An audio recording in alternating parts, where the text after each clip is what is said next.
6 films, puis il y en a juste un qui est bon.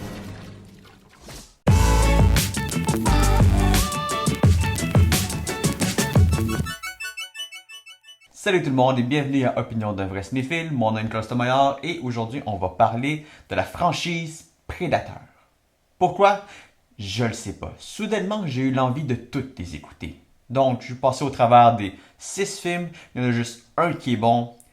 Les autres, il y en a 2 qui sont pas pires, 3 peut-être, puis le reste c'est de la merde.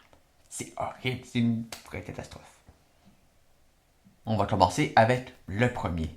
C'est un classique, c'est grandiose, c'est épique, c'est un des meilleurs films d'action qui a été fait.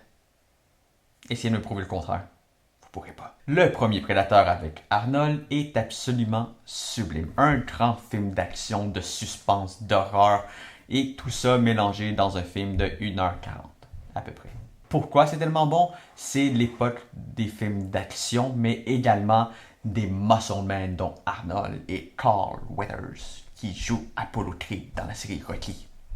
Le film est un excellent mélange de science-fiction, gore, horreur, suspense. C'en est des fois même une comédie par le dialogue. L'histoire est d'une simplicité, mais tout ça fonctionne. Et le plus grand handshake, poignée de main de l'histoire. Ensuite est venu quelques années plus tard Predator 2 avec Danny Glover, qui malheureusement a pas mal déçu comparé au premier. C'est sûr qu'on compare au premier, c'est difficile. Mais en le réécoutant cette semaine, je me suis dit, hey, finalement, c'est pas si pire comme film. L'histoire est aussi poche que tous les autres, ça c'est sûr, c'est aucunement original. C'est mal réalisé aussi, mais les séquences de Predator sont assez intéressantes. C'est un bel effort d'avoir tout créé ça, tout créé l'univers en dehors de ce que le premier film nous avait donné. C'était un bel ajout, des belles séquences d'action. Pour l'époque, c'était quand même bien. Aucun des personnages n'est intéressant, sauf le Prédateur, évidemment. Mais ça reste quand même que c'était un bon mauvais film. Puis est venu en 2004, c'est là où est-ce que shit hit the fan, où est-ce que tout a commencé à mal aller, ou presque, Alien vs Predator. Je comprends que le concept semble original, ça peut être vraiment une belle prémisse pour un film d'action, de science-fiction et d'horreur, mais on a tourné ça en film d'action, cucu, ado, plate, avec des belles séquences par contre d'action. Au moins c'est relativement bien filmé, il y a des belles trouvailles et des beaux clins d'œil à la franchise Alien et la franchise Predator. T'sais, ils sont moyennement forcés. Mais ça reste que la finale que le Alien devient un pré-alientateur, un Alien Predator, un mélange des deux. Mais bon, ils ont essayé de faire quelque chose. C'est pas si pire, c'est passable. Maintenant, quand tu le réécoutes, parce qu'à l'époque, quand c'est sorti, c'est une vraie cochonnerie, parce qu'on compare avec ce qui était fait avant. Et le premier reste un classique.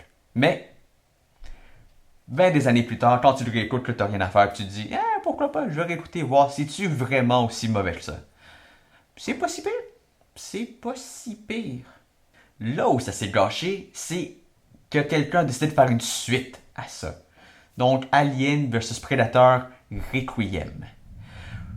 What the fuck? À quoi qu'ils ont pensé? Là, c'est vraiment des amateurs qui se sont dit, on va prendre un suit de Predator et un suit de Alien, puis on va essayer de faire un film d'action avec ça.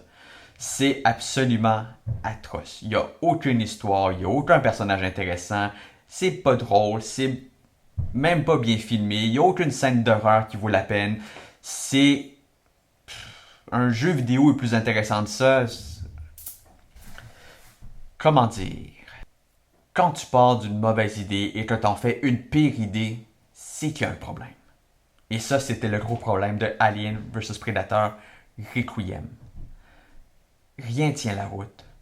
Rien n'est le fun à regarder. Rien n'est divertissant. C'est fait par des purs amateurs. Et c'en est décevant. Après ça, tu te dirais, bon, ben, c'est peut-être la fin pour la franchise Predator.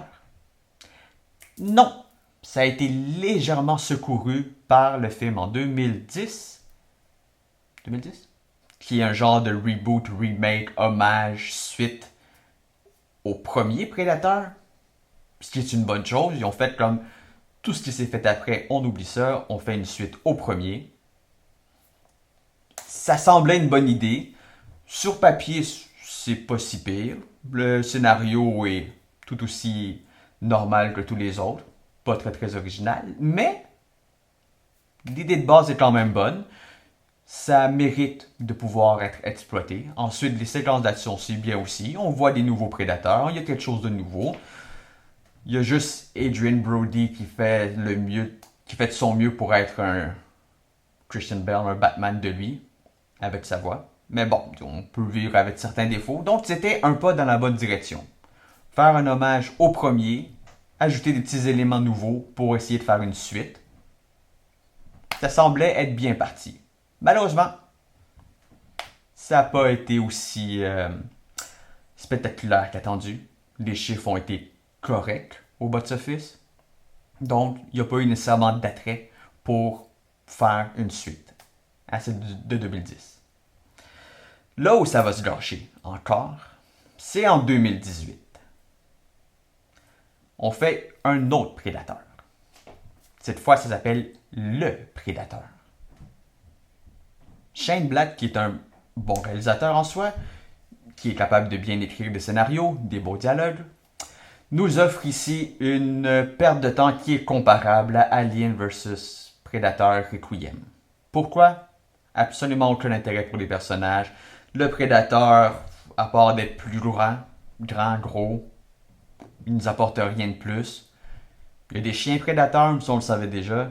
Puis un mélange d'histoires totalement inutile avec une fin qui ressemble à vouloir faire une guerre avec les prédateurs, mais que les prédateurs viennent nous aider, ils nous envoient un suit dans style Iron Man. C'est du n'importe quoi. Pourquoi est-ce que les prédateurs viendraient nous aider, nous? Pourquoi? Tu sais, un mauvais mélange que tu essayes de faire un film avec qui donne à aucun moment quelque chose d'intéressant. Même pas dans les dialogues. C'est même pas drôle, c'est même pas le fun. Je peux même pas le considérer comme un mauvais bon film parce qu'il y a rien qui sort du lot. Tu sais, si au moins ça serait plus du côté horreur, je comprendrais. Le premier Prédateur était horreur suspense avec des dialogues absolument savoureux mais poches. Les autres ont essayé de faire pareil mais ça n'a jamais marché. Puis là, tu donnes le concept de Prédateur à quelqu'un qui est capable de réaliser un film d'action, qui est capable d'écrire des bons scénarios. Puis ça donne rien. Ça donne juste quelque chose de fade, de plate et de pas crédible. Comme le Prédateur, il est mal fait par moments. C'est vraiment une catastrophe. Avec un budget de 150 millions à peu près. Irk. Tout ça pour dire qu'il y a un seul bon Prédateur. Puis c'est le premier, celui d'Arnold. Absolument grandiose. Je me demande où est-ce que c'est rendu maintenant avec la franchise Prédateur. Qui va tenter de recréer ça? On ne sait pas, on verra.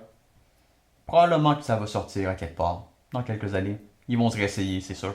Bref, qu'est-ce que vous en pensez? Est-ce que vous êtes d'accord que le seul bon Prédateur est le premier Prédateur? Laissez-moi vos commentaires sur la page YouTube de Opinion d'un vrai cinéphile, sinon sur la page de Modus Operandi, qui est la petite compagnie de production qui fait ça. Et je vous rappelle que vous pouvez également suivre la version audio de cette émission sur iTunes et sur Google Play. N'oubliez pas de vous abonner, partager et sur ce, ciao!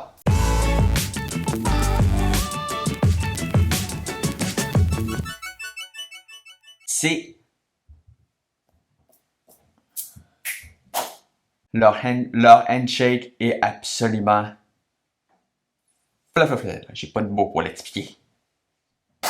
Dialogue de série Z, mais c'est tellement drôle.